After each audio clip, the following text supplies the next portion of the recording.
The flight had been smooth for hours, a cradle of soft hums and gentle turbulence. Passengers slept read or stared into the endless clouds. In row 12, Emma Harper, a 36-year-old single mother, finally allowed herself to rest. Her head leaned against the window, exhaustion etched into her features. For the first time in weeks, she felt safe, enough to sleep.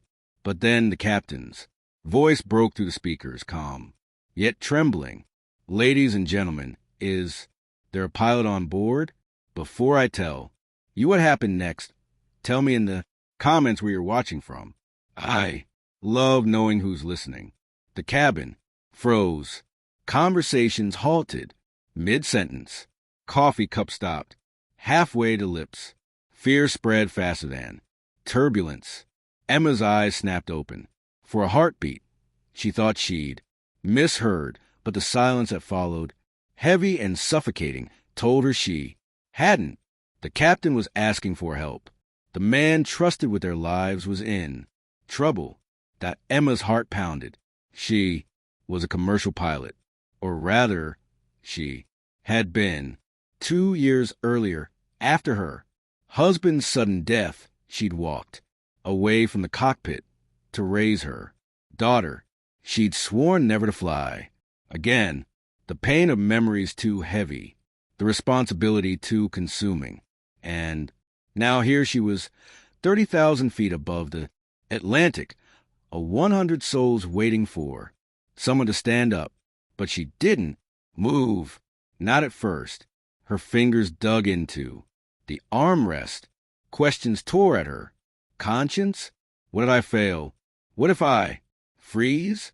What if they die because of me? The weight of fear was unbearable, pressing her deeper into the seat.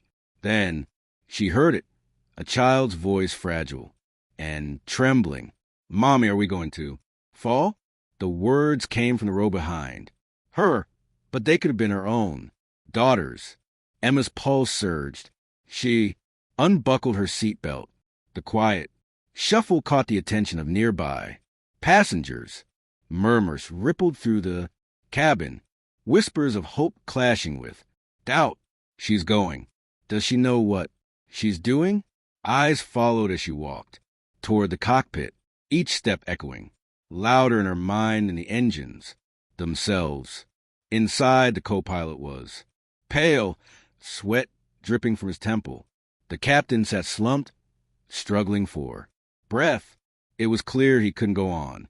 The co-pilot's voice shook. "We can't do this alone."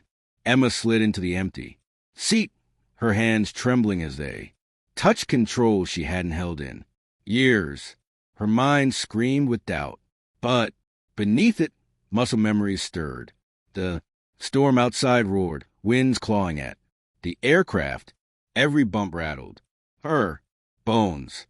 She felt the weight of 100 lives pressing against her back. The trust of strangers she'd never meet. Again, her voice steadied as she spoke, more to herself than anyone.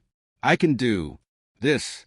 The co-pilot adjusted, following her lead. Together, they recalibrated, engines responding like a giant waking from slumber. The aircraft steadied. For a moment, silence filled the cockpit, broken only by the breathless relief of those inside. Then came the hardest part, descent through violent crosswinds. Emma's hands gripped the yoke, every nerve alive with tension.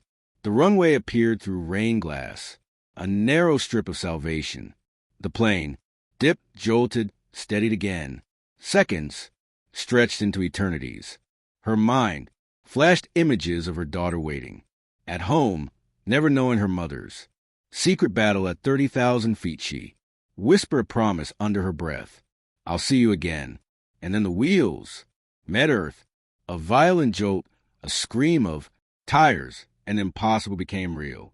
The aircraft slowed, sliding into safety. For a moment, there was no sound. Then applause erupted raw and unrestrained. Strangers cried, hugged, clapped until their hands stung. And in the center of it all, Emma sat with tears in her eyes, her heart lighter than it had been in years. Because courage isn't about being fearless. It's about rising when the world needs you most. And kindness doesn't vanish. It waits and it finds its way back. She had boarded as a passenger. She walked off as something else entirely. Proof that sometimes the hero we're waiting for is the one already sitting quietly among us. If this story moved you, share your thoughts in the comments, and don't forget to subscribe for more powerful stories like this one. Your support means the